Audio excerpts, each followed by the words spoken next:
di 2000 étudiants yooyu 2000 enseignants yooyu mu nekk loo xamante ni am na ci yenn failles yoo xamante ne am na ci mbir mi surtout ñi nga xamante ni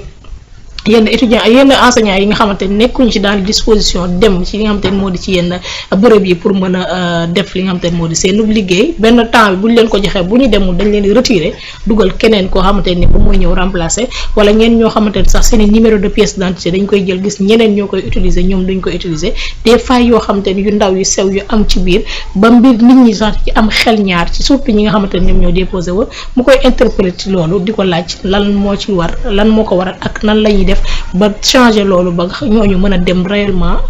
occuper seeni fonctions yi nga xamante ni moom la ñu war a occuper. waaw xam nga en fait kii moom xam naa bu ci duggee léegi xew mi am daaneel. comme gis léegi ñu dégg donc xam nga comme ñoom ñaar déjà c'est des amis xam nga maintenant question yi nag ñu ngi commencé bëgg a bari quand même ci loolu voilà donc sànq ñu ngi koy waxtaanee tout à fait donc yow sax exemple bu réel nga ci am koo xamante ni moom moo nekk dans la situation bi ñuy décrire donc loolu muy loo xamante ni c'est des questions qui sont légitimes et qui sont urgentes yoo xamante dañ ko war a régler une bonne fois pour toutes man nag dama yàpp ne li yóbbu ci situation bi mooy que ni dañ ko traité wul c'est-à-dire ce recrutement dañ ko defewul dans une logique de durabilité dañ ko def dans une logique d'urgence te dafa bokk ci li nga xamante ni moom la ce nouveau régime là di prôné mooy ne dootuñu def fii loo xamante ni dañ koy def dans une logique d'urgence dañ koy def dans une logique de durabilité d'ailleurs loolu moo tax ñu indi ce qu'on appelle GAR mooy gestion axée sur les résultats n'est-ce pas parce que dañ daan gis à chaque fois bu yu mel ni amee da nga koy patamee après daal di dem rapidement pour am benn nan laa koy tuddee benn impact en termes de communication xam nga léegi ñu dem ba ci biir après on se rend compte que yëf yi ni ñu ko defee woon baaxul ñu war a joyante et cetera te ku ne xam na ni boo waree corriger benn erreur dafa am ay implications yoo xamante ni da ciy ànd donc li ci gën a néew nag mooy ay implications financières n'est-ce pas donc pour man les questions ñi ngi commencé bari il faudrait que le ministère def nag benn temps d'arrêt pour mën a expliquer réellement qu'est-ce qui se passe par rapport à ce recrutement de 2000 enseignants parce que maa la koy wax je vois même des gens qui demandent effectivement au ministère que ne publier la liste de ñi nga xamante ñoom lañu recruter comme ça nit ñi mën a xam kan la comment quels sont les profils et cetera parce que li ngay wax ni quand tu recrutes quelqu'un boo xamante zéro expérience dans l'enseignement tu peux pas jël ko rek parachuter ko comme ça dans une classe il faut une formation c'est ça parce que en réalité c'est-à-dire après da nga nar a contre-productif c'est-à-dire da nga nar a précipité wu jël koo xamante ni yóbbu ko dans les classes la nga ciy doon wut contraire bi nga nar a am parce que en réalité lu tax sànq may wax nag ne Guirassy liñ ko jox dafa bari doole parce que nag l'éducation nationale lañ ko jox bien sûr gis nga dama lay rappeler xam naa gars yi dinañu souvent damay joxe ay références ci sëriñ bi bu diggu dóome bi mooy bi nga xam te ne moom laa bëgg a wax mooy base bi moom laa bëgg a wax gis nga souvent xam naa moom laa naan gars yi dinañ ne souvent damay joxe ay références parce que nag xam nga moom mooy yoon ñoo gën a maîtriser mooy yoon gën a jege gën a yaay waaw très bien gis nga bi ñuy njëkk a def école njaareem def ko école française bi ñëwee ci sëriñ bi laaj ko ne ko tubaab bi dañ fay bëgg a def école française en fait da leen ne su fekkee ni dañuy yor njàngale mi ñu yor yar bi mën nañ koo installer pourquoi on ne dit pas le ministère de l'instruction nationale pourquoi duñu wax loolu parce que les mots ont leur sens pourquoi duñu wax ministère de l'instruction nationale parce que instruction doyul c'est-à-dire éducation moo gën a yaatu parce que buñ la jàngalee il faut ñu yar la sinon également da ngay am un prototype de sénégalais boo xamante ni mënta yóbbu Sénégal fi ñu bëgg mu dem fa da ngay dem dans les pays asiatiques demal en Corée j'ai vu un document boo xamante ni benn xale bi maanaam matin bi bu xëyee 7 heures day dem jàngi école bu jàngee ba wàcc dafay def cours particulier ci biir école bi bu paree bu ñibbisee këram dafa am ci suufu immeuble benn salle boo xamante ni pour def ay révision la maanaam fa lay jaar def ay révision buy duggaat këram buy génn këram 7 heures du matin lay génn këram buy duggaat këram 22 heures mooy jot mu dugg këram toute la journée il est en train nekk di jàng mais ci biir jàng boobu c'est-à-dire dañ la defal benn note boo xamante note éliminatoire la mooy amoo droit nelaw classe est-ce que yaa ngi dégg léegi dañoo def ci biir classe bi en plus des tables bancs yi ngay toog di jàng dañ def ci fond classe bi benn table boo xamante ni table haute la mais amul chaise amul dara c'est-à-dire quand tu sens que ni yaa ngi somnolé yaa ngi commencé nelaw da ngay jóg dem toog foofu pour bañ a nelaw parce que boo nelaw dañ lay moye ci sa note finale te mën na laa tax nga redoubler te redoubler gàcce la fa boo xamante ni maanaam même say parents sax duñ ko mën a dékku. da ngay dem foofu toog ci gannaaw taxaw pour bañ a nelaw c'est-à-dire loolu lan lay jàngal ci xale bi mooy ce qu'on appelle l'abnégation. Bien sûr. Quel que soit alpha, j'ai des objectifs à poursuivre, il faut que je les atteigne.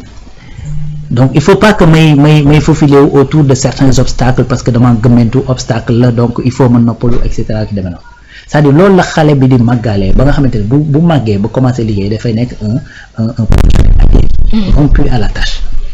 xam nga koo xamante ni c'est-à-dire ay objectifs am lay gis te il faut mu atteindre ko Sénégal nag loolu la soxla te loolu noonu dañ koy def par l'éducation xam nga tey jàngale bi foofu instruction bi lan la mooy li la prof bi di wax di ko bind ci tableau bi. mais le fait que ñu exiger la ba nga xamante ne da ngay xam ni il faut de l'abnégation waroo nelaw classe ak yu demee noonu mécanisme yi ñu la tegal ak table beeg yooyu loolu mooy éducation bi ñu koy àndandoo. Bien sûr. léegi looloo tax ñuy wax ministère de l'éducation nationale parce que ministère bi waxuñu ko solal bopp xale yi rek dañ ko ne créer ay nit defal ay prototypes de sénégalais yoo xamante ne d'ici 50 ans c'est-à-dire dinañ am les valeurs qu'il faut pour mën a tenir effectivement ce pays là doxal ko ni ñu ko war a doxalee. léegi nag au sein de ce ministère su fekkee ni dangaa jël benn recrutement defoo ko ni mu waree. c'est-à-dire des problèmes se posent à deux niveaux su fekkee ni loo tay la defee ko de façon boo xamante ni jaarul yoon problème éthique dafay jouer te yow mi war a yar xale yi bu dee da nga am problème éthique ça pose problème wa ilaa su fekkee tayoo ko te yow toutes les intentions étaient nobles yaa ngi dégg mais sa méthodologie moo baaxul il faut nga jooyanti ko parce que boo jëlee ko mënta jàngale koo xamante ni mënta yar xale yi amul benn méthodologie bi nga yóbbu ko ci classe yi c'est-à-dire tu seras contre-productif la nga bëggoon le contraire ngay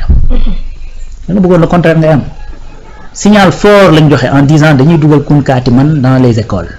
pour dugal ci dënnu xale yi dès le bas âge ak ci seen bopp que ni bu fekkee ni da ngay wut da ngaa war di muñ est-ce que yaa ngi dégg mais loolu aussi il faut nga boole ko koo xamante ni il a les capacités pour transmettre loolu mais capacité yooyu nag il y a ce qu'on appelle la capacitation mooy la formation sinon di nga ko indil jafe-jafe di nga indil jafe-jafe sa objectif yi ngay poursuivre di nga indil li gën a doy waarati xale bi nga xamante ni moom la war a jàng moo tax cette question là il faut l'adresser très vite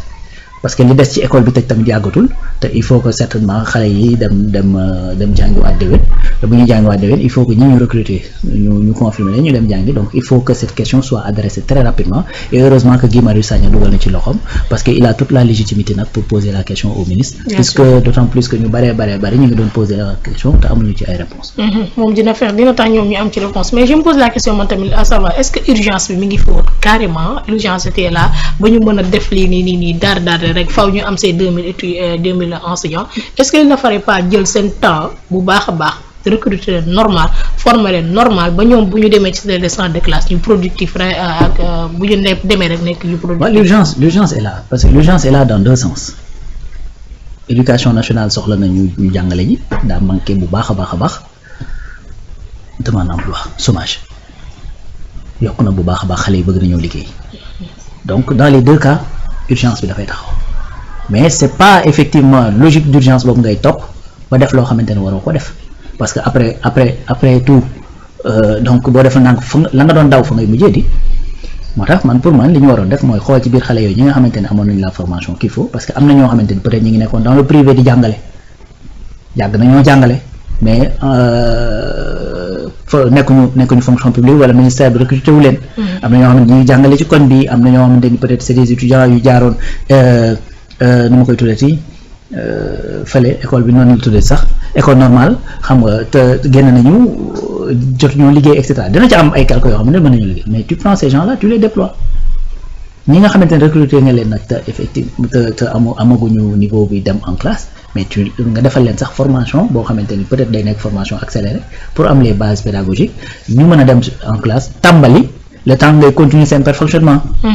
voilà mais mënoo jël rek koo xamante ni saa yi ani man ani yow mi ngi mel ni comme tey jii nga jékki-jékki woon tu prends quelqu'un daal di koy jël rek débarquer fii ne ko présenter l'émission bu fi defee ay toj-toj yaa ko tooñ.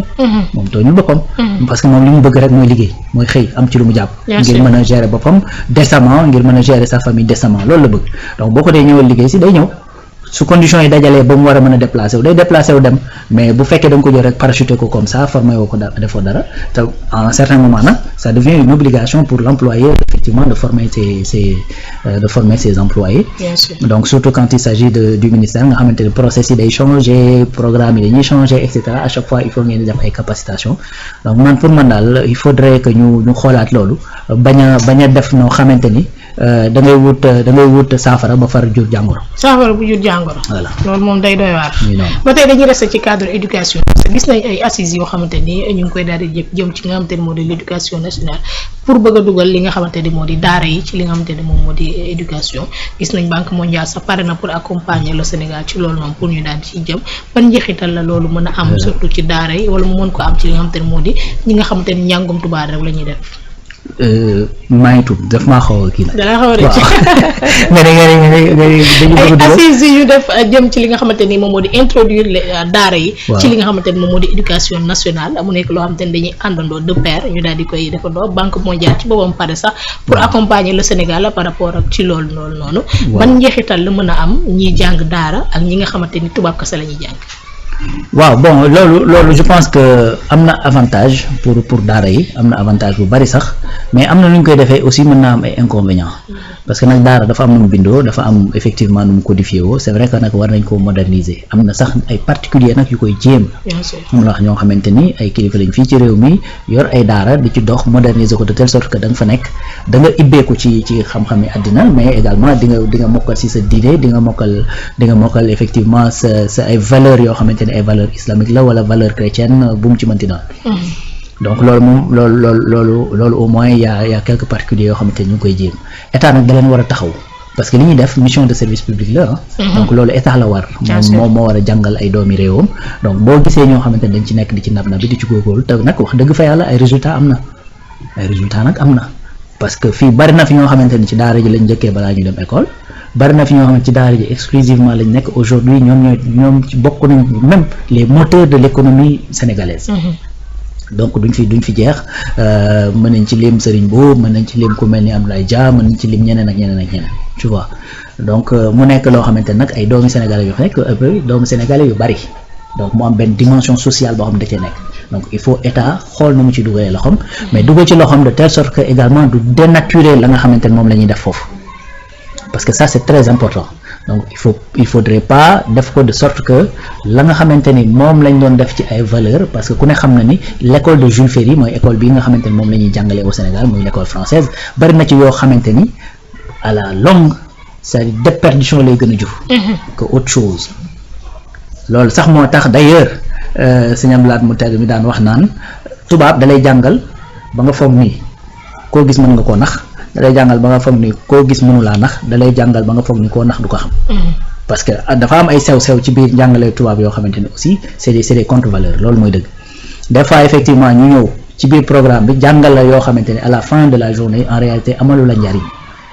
man dama ko daan dénoncer quand j'étais à l'université parce que j'étais capable xam la les yeux fermés dessiner la ay coupes topographiques yaa ngi dégg sur les Pyrénées wala ci beneen partie de la France alors que y avait des étudiants en deuxième année de géographie yoo xamante ni boo leen laajoon quelle est la montagne la plus haute au Sénégal lu wala bokk parce que sax du montagne c'est un mont duñ la ko wax j'avais des camarades yu nekkoon en deuxième année xamuñu ne woon ne Samba Ngalu mooy mont bi nga xamante ni moom moo gën a kawee Sénégal te pourtant boobu ñu ngi def ay coupe topographique mën na wax ne en France fii moo am ay dénivelé fii moo am ay montagnes et cetera yu demee noonu tu vois donc voilà l'aberration bi nga xamante ni moo am ci éducation bi nga xamante ni mooy éducation tubaab bi pourvu également que ça ñu ñàkk njàngale daara bi ba nga xamante ni lu ci état mënti dugal loxoom itam du dénaturer la nga xamante ni moom lañ fa daan liggéey. dina nekk lu am solo alors information boo xamante ne nii daal di dab léegi nii moom le député Amadou Ba mi ngi daal di woote ñëpp rek ngir ñu daal di teewee suba moom nee na ko ñëpp teewee ndax